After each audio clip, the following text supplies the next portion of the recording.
Hey, what's up everybody? Wanted to do a quick video on some suggestions, recommendations for how to properly grip a pistol and how to improve your recoil management. So, gun's clear, no mag. This is a Gen 5 Glock 17, pretty standard full-size gun. I call this the beaver tail, as most do. You want to be high and tight on that as possible.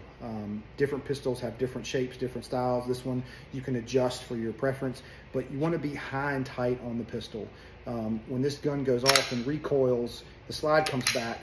That's where all of your recoil energy is trying to go. And so if you're down low on the gun and that energy's up here, the leverage of that makes it almost impossible to control. The higher you are on the gun, the easier, the less felt recoil there'll be, and the easier it'll be to manage that recoil and get follow-up shots accurately. Second thing, as far as how firm to grip, the best analogy I've heard is you want to hold the pistol as if you're swinging a hammer. If you're swinging a hammer, nailing something in, you don't grab it so hard you're white knuckling it and you can't feel your fingertips because you cut the blood off, but you're also not holding it so loose that when you swing it really hard, the hammer flies out of your hand. So you want to be deliberate. There's certainly tension. You wouldn't be able to sit here and grab and peel my fingers off this very easily, but at the same time, I'm not shaking, grabbing it so hard as if someone's trying to pull it out of my hand. That's not what you're trying to do with your grip. So high and tight on the beaver tail, firm, deliberate grip, but not over grip. And your support hand, the biggest thing I see people do, or where they could improve, you want to have as much of your skin touching the pistol as possible.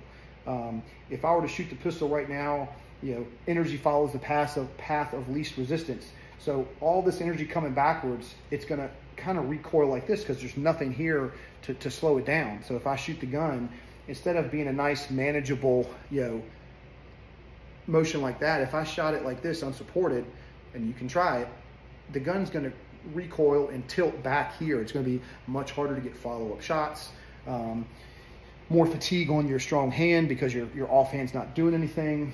And that's the same thing whether you're shooting unsupported or if you grip it like this and leave this big air gap, or if you teacup it, you might as well put your hand back in your pocket.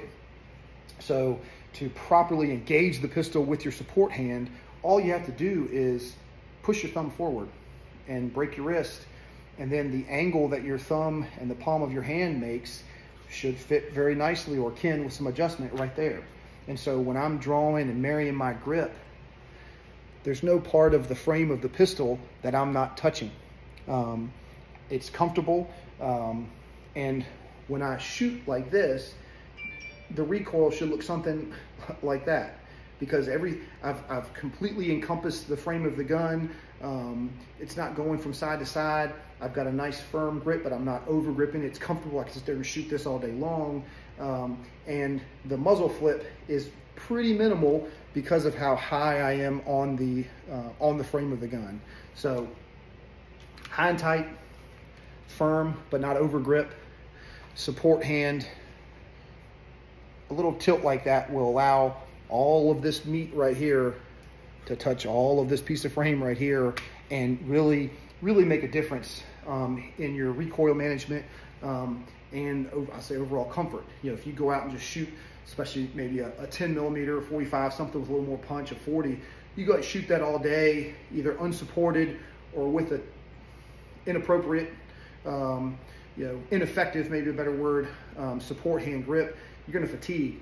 You go out there and you have a good grip and you're dispersing that energy on both sides, both hands, you'll really notice a big difference in not only your follow-up shots, your confidence in quick follow-up shots, but also in the fatigue that you'll feel if you just put all of the burden of this on your strong hand with a ineffective offhand support grip.